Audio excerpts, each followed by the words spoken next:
لا لا مي إن فكرتم مي أما تين ديب سلالة مي لا لا ني ديب سلالة لا لا يرون ديب سلالة gadi nu yaasanii nu argisiisaa jiru waan ta'eef nullee itti gammannee jirra. Gara fuulduraallee maamila biraallee finnee maamilli biraallee meeshaa kana biyya keenyatti ilaalee in kastaamarii. Egaa kabajamtoota daawwattoota keenyaa bakka dhaabbaneen itti fuffinee jirra jechuudha. Akkuma argaa jirtan kana amma kun algaa kana yookiin immoo siree nafareenii isa jedhamu kana haala kanaan firaasha asitti galchinee deebisii immoo ammallee mootu meeshaalee isa barbaachisu waan akka ampuulii deebisii asitti illee mootu iddoo chaarjeraa jechuudha. Jarana chaarjera naaf fitanii silkii chaarjeeffadha. Kanaaf bakka biraa deemuun hin jiru jechaadha. Asiin abbaa manaa yoo ta'es gamachaan haadha manaa egaa namni biraa iddoo kanatti namni fayyadamu hin jiru jechaadha.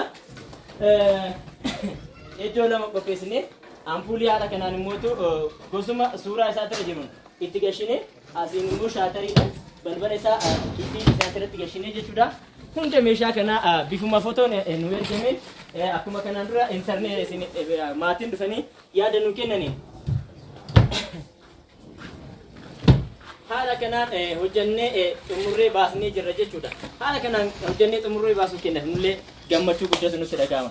Kana yoon jedhu egaa hojii meeshaa kanaatiif meeshaa kana hojjechuudhaaf haga dhumaatitti sadarkaa jalqabaatirraa haga dhumaatti ija keenya ilaallee amaanaa isaanii akkaataa isaan sadarkaa isaan nu kennaniin meeshaa tokkofirraa MDF tokkofirraa hojjannee haala kanaan baasnee fi jirra jechuudha. Egaa kabajamtoota daawwattoota keenyaa yeroo ammaa kana bu'aa ce'ee hedduutu jira.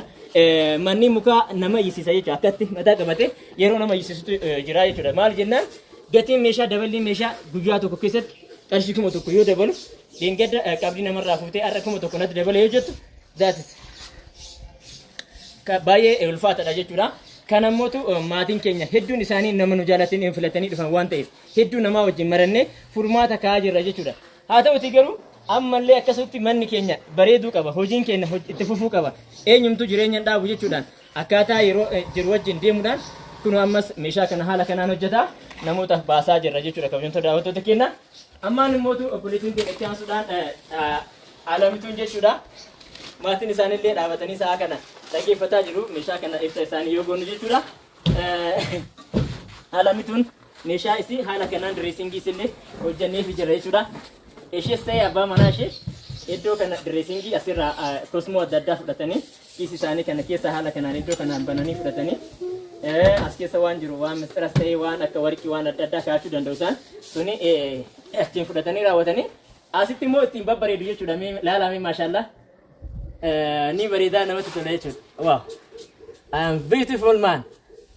Nama bareedaadha jechuudha. Niin kun argitanii nama bareedaa jechuun baay'ee qodaan isaa kun kubbaan bareeduu miti jechaadha. Dalagaan isaa bareedu amaanaa namaa bakkaan gahuudha. Nama bareedaa yookiin nama amanamaa keessa taasisu isa kanaadha. Ibsa baay'ee isinii kenna jechuudha kabajamtoota daawwattoota keenyaa. Egaa kabajamtoota daawwattoota keenyaa haga ammaatti namoonni nu jajjabeessaa turtan mashkuura yookiin immoo galatooma isiniin jenna. Egaa Oromiyaa keessa guutuu deemnee akka hojjennu warroon hin taasistan deeggarsa isin nu gootanii fi turtanii amaanaa kana nutti kennitanii haala kanaan akka nu hojjennu kan nu taasistan kabajamtoota daawwattoota keenyaa isin galateeffadha jechuu barbaada. Kana bichaa miti kabajamtoota daawwattoota keenyaa nuti yeroo ammaa kana haga Oromiyaa guutuu keessa biyyi nuti hin deemin yoo jiraate kanaan durallee viidiyoo dabre keessatti isin kaasee jira. Boorana immoo isaan yaani achiin gara Sumaalee san maannoo Keeniyaa saniin gashannatti fakkaate nuti immoo asiin gad ergineeti inshallah isaan barsiifna. Isaan illee yeroo ammaa kana gara keenyatti dhufaa jiru jechaadha kabajamtoota daawwattoota keenyaa. Ammaan itti aansuudhaan ammallee tiif staandii qabdi jechuu boreetiin teenya. Tiif staandiin isii asitti balbala lama jala kanatti immoo iddoo dikoodarii adda addaa kaa'atanii qaba jechuudha kabajamtoota daawwattoota keenyaa. Iddoon kun immoo boordiidha.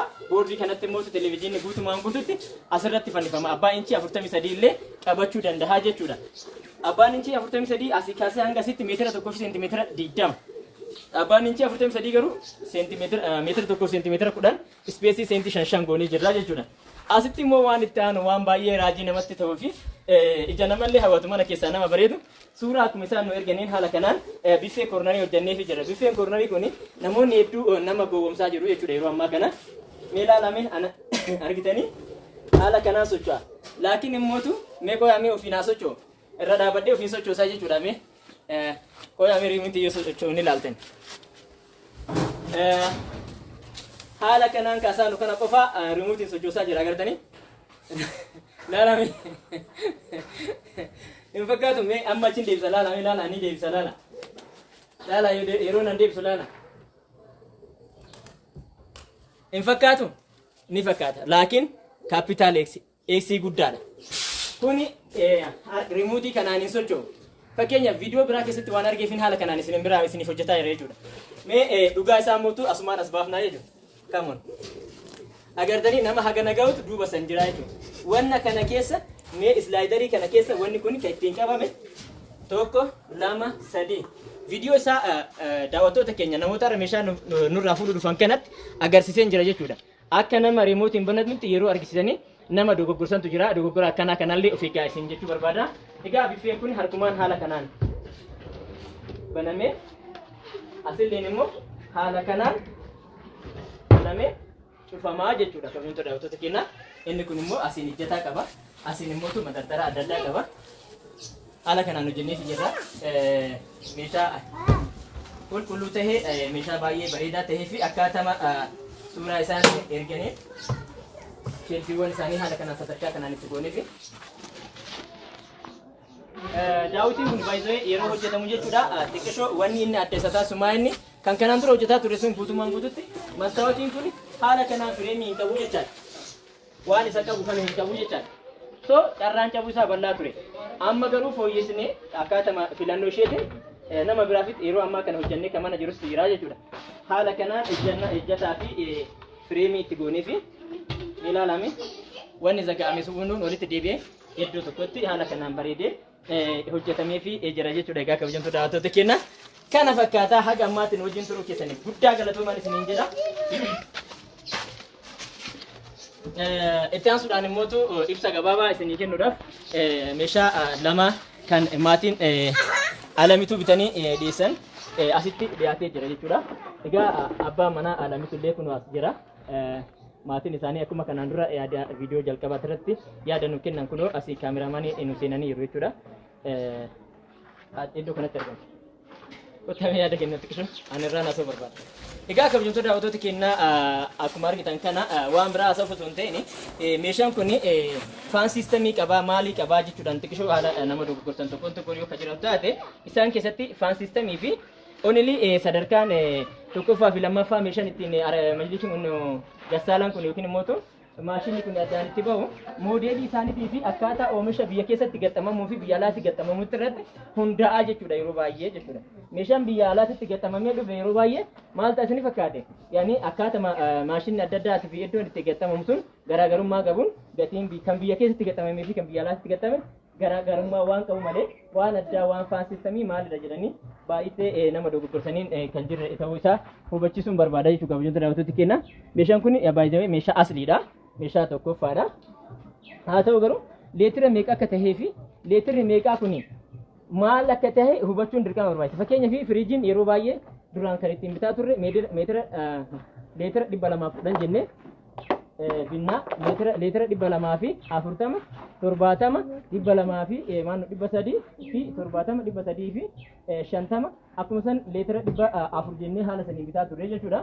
Haa ta'uti garuu leetira 300 yookiin 400 jechuun moodeelii waan saniiti malee firiijiin kun leetira 300 yookiin 400 jedhee moodeelii asirratti taa'ee hin jiru jechuudha. Mana waaliin isaa baay'ee yeroo tokko maal isiniif fakkaate waan iddoon kun itti qabatu waan jalli kun itti qabatu mana waaliidhaan kaahee jira jechuudha. Isa mana waalii isaa keessatti isa dubbisanii addaan baafachuun ni danda'ama. Inni biraan mootu gassaalaa kiiloo 15 asitti qabnaa jechuudha. Kabajamtoota daawwattoota keenya gassaalaa kiiloo 15 abbaa xarsii jahaati. Sila yeroo baay'ee abbaa xarsii abbaa ilkaan jaha jedhamee ibsama. Abbaa ilkaan jaha jechuun immoo yeroo baay'ee viidiyoo namoonni hedduullee ni hojjetu irraa laaltan jechuudha. Tokko, lama, sadii, afur, shan iddoo kanatti yoo kan jiraatu ta'e jaha jechuudha. Haala saniin ilkaan isaa kun lakkaa'amee abbaa ilkaan jaha jedhama. Akkasitti hubannoo tokko gochuu qabdan jechuudha. Namoonni tokko nama diipilii fakkeenyaaf haalulkee biyya namoonni jedhan tokko waa'ee ibsa firiijii, televezyiinaa wantoota deebisii elektirooniksii wal qabatan oovinii ibsa gahaa kan kennantu jira jechuudha. Namoota akkasii san jala buutanii ibsi isaan kennan suni akkam akka ta'e fi haala fayyadama isaa yeroo dheeraa keessatti maal akka fakkaatu akka hubannoo guddaa gootan isiniin jechuu barbaada. Inni kun immoo nashaafaadha jechuudha. Yaani nashaafaa jechuun immoo iddoo ittiin uffata miiccaan isin warroonni biyya alaa turtan sirriitti beektan jechuudha. Isa kanaadha. Haaluma kanaan maatiin kun illee maal beekuu qabu isin fakkaate baay'ee miila isaa kan firiijii kun yeroo kun vaayibireet godhu yeroo baay'ee waan baalaansi isaa barbaada. Baalaansiin isaa asirratti ni mul'isa jechuudha. Firiijii tokko tokko maanoo gasaala tokko tokko asirratti ni mul'isa. Maanaawaliin isaa wannoo kiiloo isaa jechuun giraamiin isaa meeqa akka ta'e iddoo kanatti ni mul'isa. Isarrallee baruu danda'u yoo kanaa miti jedhan taate yeroo miila isallee itti bitachuu ni danda'u jechuudha. Yeroo ammaa kana miilli illee qophaa'ee dhufee jira waan ta'eef egaa kabajamtoota daawwattoota keenya hangana yoo isin jenne gahaadha.